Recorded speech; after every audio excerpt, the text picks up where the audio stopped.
বেশ কয়েকদিন আগে টোনাইয়ের সাথে টুনটুনের বিবাহ হয়।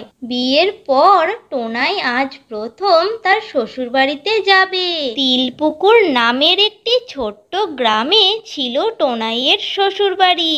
টোনাইদের বাড়ি থেকে তিলপুকুর অনেক দূরের পথ, তাই টোনাই এবং টুনটুন সকাল সকাল উঠে রেডি হয়ে নেয়। কি গো টুনটুন, হলো তোমার? আর কতক্ষণ লাগবে? আর বেশি দেরি করলে তোমার বাড়ি পৌঁছাতে কিন্তু আমাদের রাত হয়ে যাবে। আরে দাঁড়াও দাঁড়াও, আজ বিয়ের পর প্রথম বাপের বাড়ি যাচ্ছি, একটু সেজেগুজে না গেলে হয় বলো? হ্যাঁ হ্যাঁ, সে না হয় মানলাম, কিন্তু একটু তাড়াতাড়ি করো। উফ বাবা, না চলো, আমি রেডি হয়ে গেছি। তারপর টোনা এবং টুনি বেরিয়ে পড়ে এবং হেঁটে হেঁটে বাস স্ট্যান্ডের দিকে যেতে থাকে।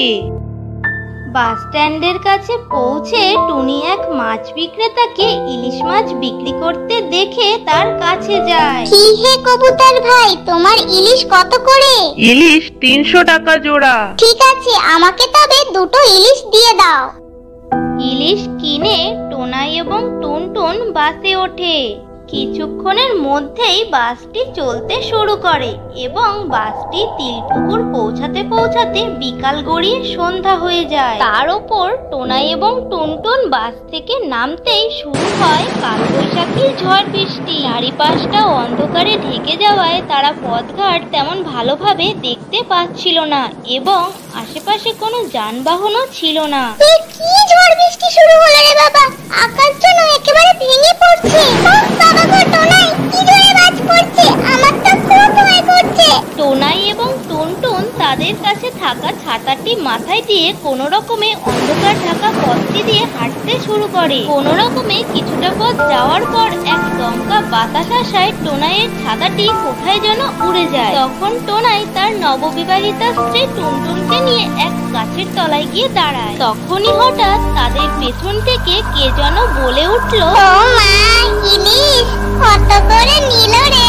এমন অদ্ভুত গলা শুনে টোনাই এবং টুনটুন পেছন ঘুরে তাকায় এবং দেখে তাদের পেছনে এক শাকচুন্নি দাঁড়িয়ে আছে। শাকচুন্নিকে দেখে টোনাই এবং টুনটুন জোরে দৌড়াতে শুরু করলো। তাড়াতাড়ি দৌড়াও টুনটুন, তাড়াতাড়ি দৌড়াও, আজ মনে হয় আমাদের শেষ দিন। আরে এরা তো দেখি ভারী বেয়াদব, আমি সামান্য ইলিশের দাম জিজ্ঞেস করলাম আর ওরা কিনা পালিয়ে গেল। শাকচুন্নি বলে কি আমার কোনো মান সম্মান নেই নাকি?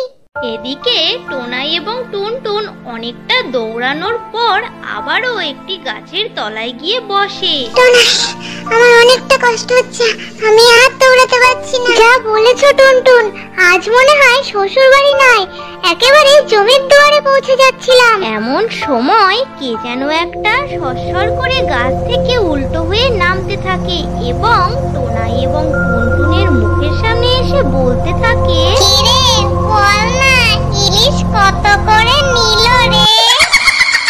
ওরে বাবা, বাঁচাও বাঁচাও! টোনাই এবং টুনটুন আবারও শাকচুন্নি থেকে বাঁচতে দৌড়াতে শুরু করে। তারা দৌড়াতে দৌড়াতে একটি দোতলা বাড়ি দেখতে পায়। তখন তারা সেই দোতলা বাড়ির ভেতরে প্রবেশ করে। বাড়ির ভিতর প্রবেশ করে টোনাই এবং টুনটুন কাউকেই দেখতে পায় না। বাড়িতে কেউ আছেন? কেউ আছেন বাড়িতে? বাড়িতে কেউ আছেন? তখন ঘরের ভেতর থেকে এক সুন্দরী ভদ্র মহিলা তাদের সামনে এসে দাঁড়ায়। তখন টোনাই সেই ভদ্র মহিলাকে বলে, দয়া করে কিছু মনে করবেন না, আমরা খুব বিপদে পড়েই আপনার বাড়িতে ঢুকে পড়েছি। আসলে আমাদের পেছনে এক ভয়ঙ্কর শাকচুন্নি পড়েছে, তার হাত থেকে বাঁচতেই আমরা আপনার বাড়িতে ঢুকে পড়েছি। ও তাই বুঝি? তা শাকচুন্নিটাকে কি এইরকম দেখতে ছিল? এই বলেই সেই সুন্দরী বউটা হঠাৎ করেই সেই ভয়ঙ্কর শাকচুন্নিটির রূপ নেয়। বল না, ইলিশ কত করে? তাকে দেখেই টোনাই এবং টুনটুন ভয়ে অজ্ঞান হয়ে যায়। মজা, এদের সামান্য ইলিশের দাম জিজ্ঞেস করছি, তাতেই একবার পালাচ্ছে আর একবার মূর্ছা যাচ্ছে। কি সুন্দর ইলিশের গন্ধ বেরোচ্ছে। ইলিশ মাছ খেতে আমি কত ভালোবাসি, কিন্তু প্রথমেই কি আর চাইতে পারি? তাই তো প্রথমে দাম জিজ্ঞেস করছিলাম। কি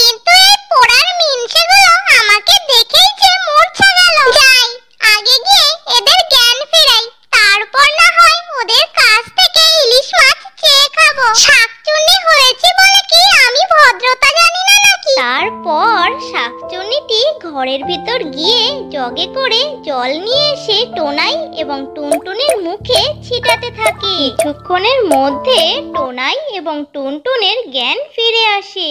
বাবারে, বাঁচাও বাঁচাও। এই তোরা একদম চুপ কর, সেই তখন থেকে বাঁচাও বাঁচাও করে যাচ্ছে। বাবারে শাকচুন্নি, তুমি ইলিশ নিয়ে নাও, আমাদের ইলিশ লাগবে না। আরে না রে, এইভাবে দিলে তো আমি ইলিশ খেতে পারবো না। আমার পিণ্ডদানের সময় দিলেই তবেই আমি খেতে পারবো।